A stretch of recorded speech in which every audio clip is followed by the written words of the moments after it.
বন্ধুরা, পড়াশোনা বাংলা চ্যানেলে তোমাদের সকলকে স্বাগত। আবারও চলে এলাম অঙ্গনওয়াড়ি কর্মী এবং সহায়িকা পরীক্ষার জন্য যারা প্রিপারেশন করছো তাদের জন্য পরীক্ষার প্রস্তুতি নিয়ে। তো আমাদের চলছে সাধারণ জ্ঞানের টপিক। তো সাধারণ জ্ঞানের মক টেস্ট চলছে, দেখতেই পাচ্ছ। এটা আমাদের কিন্তু 47 নম্বর মক টেস্ট। এর আগে 46খানা মক টেস্ট হয়ে গেছে। যারা আগের মক টেস্টগুলো দাওনি বা আগের মক টেস্টগুলো ভিডিওগুলো দেখোনি বা ক্লাস দেখোনি, তারা অবশ্যই কিন্তু আগের মক টেস্টগুলো দাও এবং প্রত্যেকে চেষ্টা করো ভালো স্কোর করার। তোমরা সকলেই জানো যে সাধারণ জ্ঞান এই টপিকটা থেকে কিন্তু তোমাদের পরীক্ষায় 20 নম্বর পরীক্ষায় প্রশ্ন আসে। তো মোটেও কম নাম্বারটা কম নয়, ভালো করে এই টপিকটা পড়তে হবে। তো তোমাদের জন্য দেখো, দুটো স্টাডি মেটেরিয়ালস ইতিমধ্যে আমাদের চ্যানেলে অ্যাভেলেবেল রয়েছে। জনস্বাস্থ্য, পুষ্টি, নারীর অবস্থান, এটা একটা ইম্পর্টেন্ট টপিক। এই টপিকটা থেকে তোমাদের 15 নম্বর পরীক্ষায় কোশ্চেন আসে।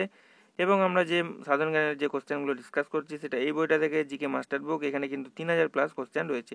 তো দুটো বই অ্যাভেলেবেল রয়েছে। যারা কিনতে চাইছো বা পারচেস করতে চাইছো তারা স্ক্রিনে দেওয়া এই হোয়াটসঅ্যাপ নাম্বারে যোগাযোগ করতে পারো। কেউ কল করবে না, তোমরা মেসেজ করে রাখবে কীভাবে কিনতে হবে, আমি ডিটেলসে তোমাদের বলে দেবো। তো চলো, আজকে আমাদের 47 নম্বর মক টেস্টে আবারও 25খানা করে কোশ্চেন আমরা প্রতিদিন ক্লাসে ডিসকাস করি। আবারও চলে এলাম, 25খানা করে কোশ্চেন আমরা ডিসকাস করে নেবো। তোমরা প্রত্যেকে চেষ্টা করো নিজে অ্যান্সার করার, এবং লাস্টে তোমরা অবশ্যই কত স্কোর হচ্ছে অবশ্যই কিন্তু কমেন্ট সেকশনে একটু জানাবে। তো প্রথম কোশ্চেন আমাদের আজকে 47 নম্বর মক টেস্টে। দেখো, একদম ইজি কোশ্চেন, প্রত্যেকেরই পারা উচিত। বিশ্ব পরিবেশ দিবস, এটা একটা খুব ইম্পর্টেন্ট কোশ্চেন। বিশ্ব পরিবেশ দিবস কবে পালিত হয়? 16ই জুন, 5ই জুন, 8ই এপ্রিল নাকি 8ই জুন? তো মনে রাখবে, বিশ্ব পরিবেশ দিবস পালিত করা হয় বা পালন করা হয় কবে?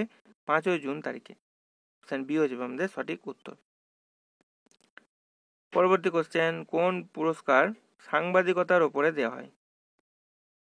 Booker prize, right livelihood, Pulitzer prize নাকি অস্কার? সাংবাদিকতার ক্ষেত্রে সাংবাদিকতার ফিল্ডে কোন পুরস্কার দেওয়া হয়? তো সঠিক উত্তর হয়ে যাবে আমাদের পুলিৎজার প্রাইজ বা পুলিৎজার পুরস্কার। অপশন সি হয়ে যাবে সঠিক উত্তর। আচ্ছা, পরবর্তী কোশ্চেনটা দেখো, একটু ঘুরিয়ে দেওয়া হয়েছে। এবার এই কোশ্চেনটাই রয়েছে যে পুলিৎজার পুরস্কার দেওয়া হয় কোন ক্ষেত্রের জন্য? তাহলে এখানে একটু মনে রাখবে যে পুলিৎজার পুরস্কারটা শুধু সাংবাদিকতার ক্ষেত্রেই নয়। দেখো, অপশানসগুলো একটু দেখে নাও: বিজ্ঞান ও প্রযুক্তি, পরিবেশবিদ্যা, আন্তর্জাতিক সম্পর্ক, সাংবাদিকতা ও সাহিত্য। তো পুলিৎজার পুরস্কারটা দুটো ফিল্ডেই দেওয়া হয়, সাংবাদিকতা এবং সাহিত্য।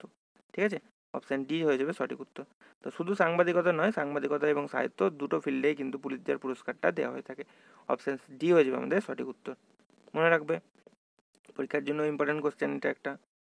পরবর্তী প্রশ্ন দেখো, উইম্বলডন কোন খেলার সাথে যুক্ত?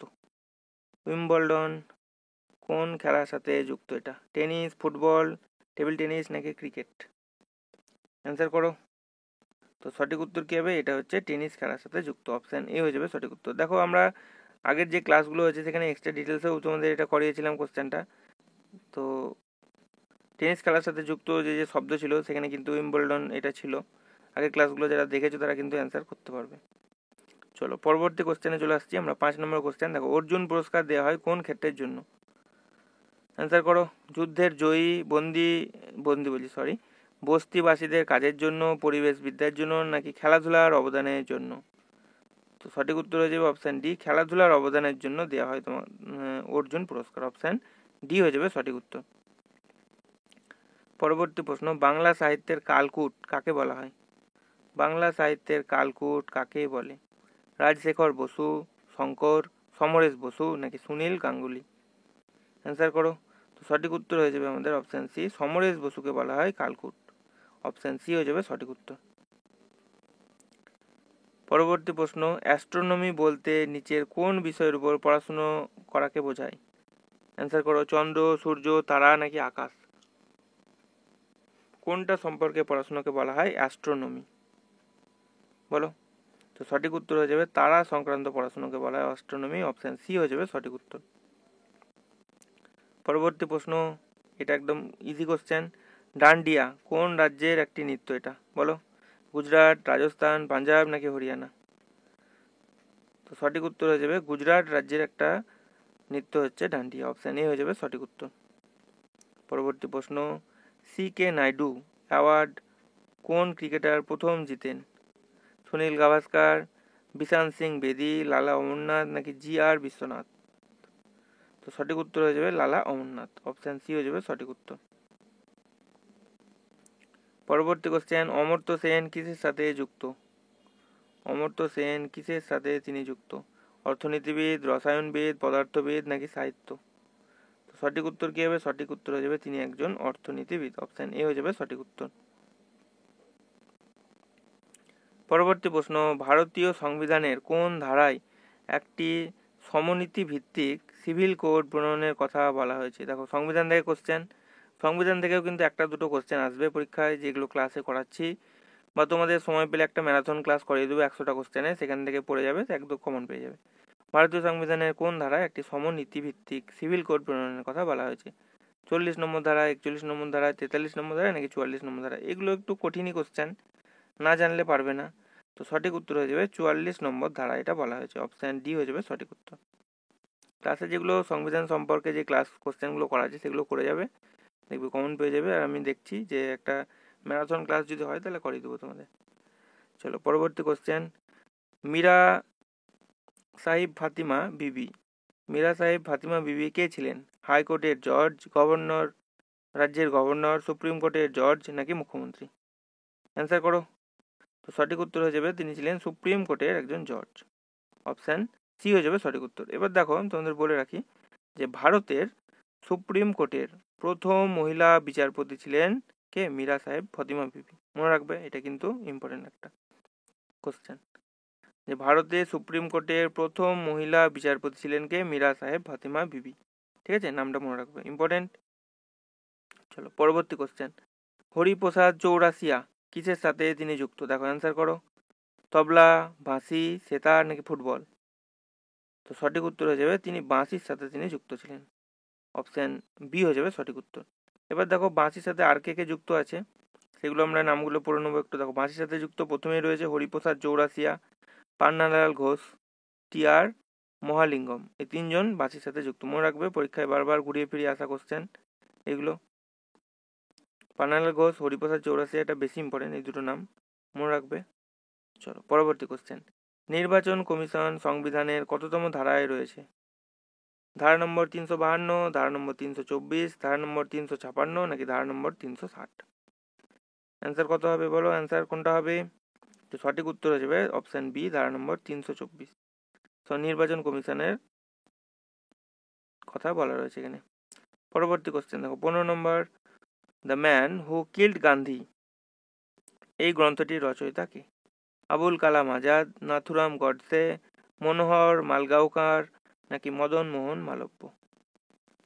তো সঠিক উত্তর হয়ে যাবে আমাদের অপশান সি, মনোহর মালগাঁওকার। তিনি লিখেছিলেন এই বইটি, the man who killed Gandhi. Option C হয়ে যাবে সঠিক উত্তর। পরবর্তী প্রশ্ন, দেশবন্ধু কাকে বলা হয়? রবীন্দ্রনাথ ঠাকুর, সি.আর. দাস, বি.সি. পাল নাকি বি.আর. আম্বেদকর?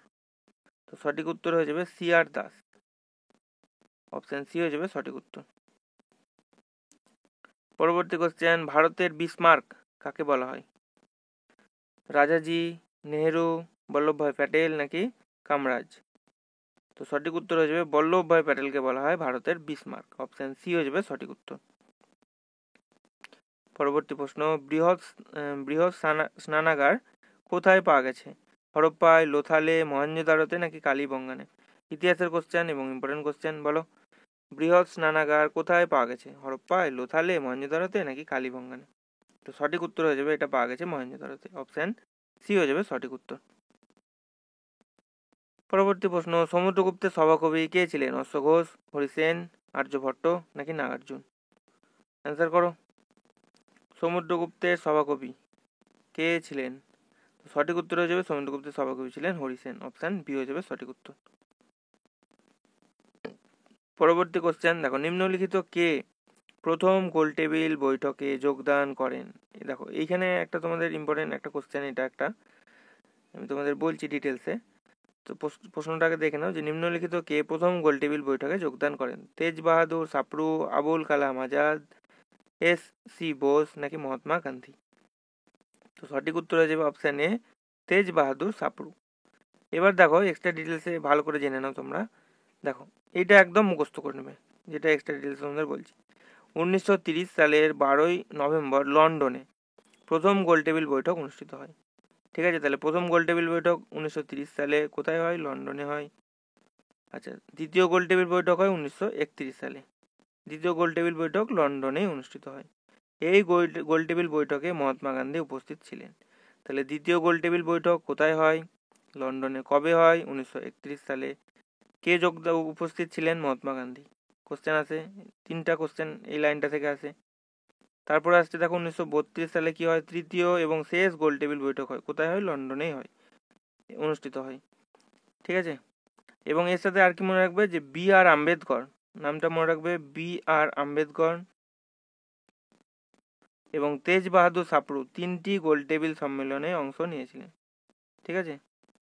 বি আর আম্বেদকর এবং তেজ বাহাদুর সাপড়ু বি আর আম্বেদকর এবং তেজ বাহাদুর সাপড়ু 3টি গোলটেবিল সম্মেলনে অংশ নিয়েছিলেন। তাহলে আমাদের অপশানে ছিল দেখো তেজ বাহাদুর সাপড়ু, তাহলে অপশান হয়ে গেল, সেই জন্য সঠিক উত্তর হয়ে গেল আমাদের তেজ বাহাদুর সাপড়ু। ঠিক আছে। তাহলে এগুলো মনে রাখবে, ইম্পর্টেন্ট পরীক্ষার জন্য। পরবর্তী প্রশ্ন দেখো, কোন ভিটামিন মানুষের প্রস্রাবের সাথে নির্গত হয়? Vitamin A, vitamin D, vitamin C নাকি ভিটামিন এ এবং ডি? তো সঠিক উত্তর হয়ে যাবে ভিটামিন সি প্রস্রাবের সাথে নির্গত হয়। অপশান সি হয়ে যাবে সঠিক উত্তর। পরবর্তী প্রশ্ন, বিশ্বের বৃহত্তম ফুল কোনটি, বা বৃহত্তম ফুল হলো কোনটা? পদ্ম, র্যাফলেসিয়া, জায়ান্ট ক্যাকটা নাকি ওপরের কোনোটাই নয়?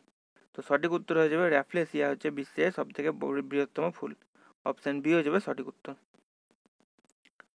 পরবর্তী প্রশ্ন, রিপাবলিক বইটি কার লেখা? মার্কস, প্লেটো, অ্যারিস্টটল নাকি সক্রেটিস? তো সঠিক উত্তর হয়ে যাবে, এই বইটার লেখক হচ্ছে প্লেটো। অপশান বি হয়ে যাবে সঠিক উত্তর। পরবর্তী প্রশ্ন, আমির খসরু কোন বাদ্যযন্ত্রের জন্য তিনি পারদর্শী ছিলেন? তবলা, বাঁশি, সেতার নাকি সারদ? তো সঠিক উত্তর হয়ে যাবে, তিনি সেতার বাদ্যযন্ত্রের জন্য প্রসিদ্ধ বা পারদর্শী ছিলেন। অপশান সি হয়ে যাবে সঠিক উত্তর। আমাদের আজকে 47 নম্বর মক টেস্টে লাস্ট প্রশ্ন দেখো কি রয়েছে, শব্দের বেগ সর্বাধিক হয় কোথায়? বায়ুতে, কঠিনে, তরলে নাকি গ্যাসে? তো সঠিক উত্তর হয়ে যাবে কঠিনে শব্দের বেগ সব থেকে বেশি হয়। এবার তোমাকে মনে রাখতে হবে কোথায় শব্দের বেগ বেশি। দেখো এইটা একদম কিন্তু তোমরা যেটা এক্সট্রা ডিটেলসে বলছি এটা একদম মুখস্থ করে নেবে। ঠিক আছে। দেখো বায়ুতে শব্দের বেগ হচ্ছে কত? 343 মিটার পার সেকেন্ড। পেট্রোলে শব্দের বেগ হচ্ছে 1330 মিটার পার সেকেন্ড। জলে শব্দের বেগ হচ্ছে 1437 মিটার পার সেকেন্ড। কাঠে শব্দের বেগ হচ্ছে 3850 মিটার পার সেকেন্ড। এবং গ্যাসে শব্দের বেগ হচ্ছে কত? 4540 মিটার পার সেকেন্ড। এবং অ্যালুমিনিয়ামে শব্দের বেগ হচ্ছে 6320 মিটার পার সেকেন্ড। ঠিক আছে। এবং শূন্যে শব্দের বেগ 0 হয়। তাহলে যেটা বললাম এক্সট্রা ডিটেলসে এটা একদম মুখস্থ করে নেবে তোমরা। ঠিক আছে। তো বন্ধুরা এই ছিল আজকে আমাদের 25খানা কোশ্চেন। ভিডিওটি যদি তোমাদের ভালো লেগে থাকে একটি লাইক করে দেবে, চ্যানেলে নতুন হয়ে থাকলে তোমরা চ্যানেলটি সাবস্ক্রাইব করে নেবে এবং ভিডিওটি তোমার বন্ধুদের সঙ্গে একটু শেয়ার করে দেবে। এবং তোমাদের আজকে যারা 25খানা কোশ্চেন নিজে অ্যান্সার করলে 25খানার মধ্যে কতগুলো সঠিক হলো অবশ্যই একটু কমেন্ট সেকশনে জানিয়ে দিও। এবং তোমাদের বলে রাখি, তোমাদের সাধারণ জ্ঞান টপিক ছাড়া জনস্বাস্থ্য, পুষ্টি, নারী অবস্থান এই টপিকের উপর ক্লাস, রচনার ক্লাস, ইংরেজির ক্লাস, অঙ্কের ক্লাস এবং রিসেন্ট যে জেলাগুলো থেকে তোমাদের পরীক্ষা হয়েছে তার প্রিভিয়াস ইয়ার কোশ্চেন পেপার ম্যাথসের সলিউশন সহ করে দিয়েছি। তোমরা চাইলে সেই ভিডিওগুলো চ্যানেলের প্লেলিস্টে পেয়ে যাবে, সেখান থেকে তোমরা সেগুলো দেখতে পারো। তো এই ছিল আজকের video. Thank you for watching this video.